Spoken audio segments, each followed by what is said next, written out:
Bonjour, bienvenue à tous pour cette nouvelle série de conseils. Aujourd'hui, nous allons aborder l'équipement nécessaire au bon déroulement de votre course.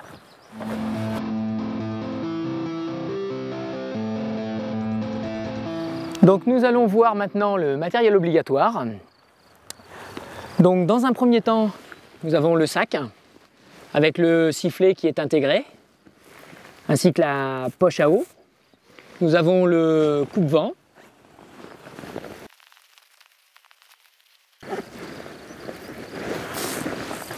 Ensuite, nous avons le collant obligatoire, les deux lampes avec les piles de rechange, la couverture de survie, la bande élastique, le gobelet, le téléphone portable, la carte d'identité, les 20 €, le bœuf et les produits énergétiques.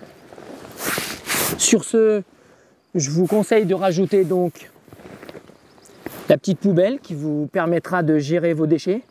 On ne jette rien en nature. Ce qui vous permettra aussi de gérer votre course, ça va être le cardio-fréquence-mètre GPS, donc. Et enfin, moi j'utilise donc les bâtons 3 brins pour me permettre de faire de meilleures ascensions et surtout en 3 brins, ça permet d'avoir un produit qui est beaucoup plus facile à régler, beaucoup plus facile à ranger.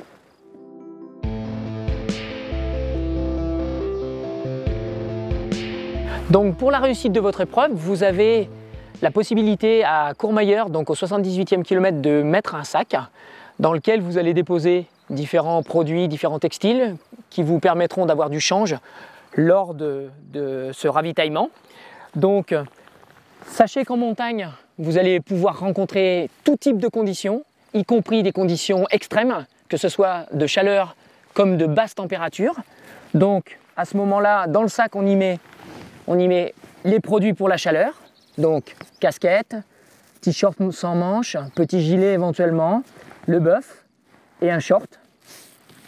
Et si justement à l'inverse on a des conditions plutôt mauvaises, comme on a pu rencontrer l'année dernière au Grand Col Ferré, vous allez pouvoir utiliser donc t-shirt manches longues avec bonnet, gants, des manchettes, ainsi qu'un coupe-vent qui va être beaucoup plus épais. Ensuite, je vous conseille de mettre une serviette, éventuellement pour vous rincer, vous nettoyer un petit peu le sel que vous allez avoir sur le visage quand vous allez arriver à votre sac. Bien sûr, réserve alimentaire, hein, des barres, des gels, de la boisson, des recharges rapides. Sans oublier donc une poche à eau, une poche de rechange que vous allez pouvoir avoir dans le fond de sac au cas où, on ne sait jamais. Et puis moi, ce que je vous conseille, donc ça va être une paire de chaussures de rechange, des chaussettes pour changer vraiment et repartir du bon pied, avec pommade bien sûr pour repommader vos pieds. Moi j'utilise des BCAA, donc je refais le plein à mi-parcours d'acide aminé, de manière à pouvoir continuer à en prendre tout au long de la course, en moyenne 2 toutes les 4 heures. Et puis le petit truc, ça va être le rouleau de scotch qu'on utilise pour réparer les différents petits soucis qu'on peut rencontrer éventuellement sur l'épreuve. Donc ça peut être une sangle, ça peut être quelque chose qui vous gêne, donc n'hésitez pas, un petit rouleau de scotch, c'est pas lourd, et puis dans votre sac intermédiaire, ça vous permettra de vous sortir de certaines petites situations toujours un petit peu délicates.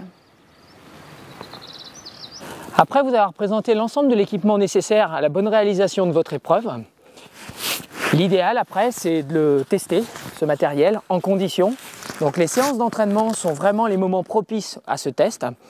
Et puis, ça permet vraiment de ne pas avoir de mauvaises surprises le jour de la course. Donc, en avant pour l'entraînement et puis à la semaine prochaine pour de nouveaux conseils.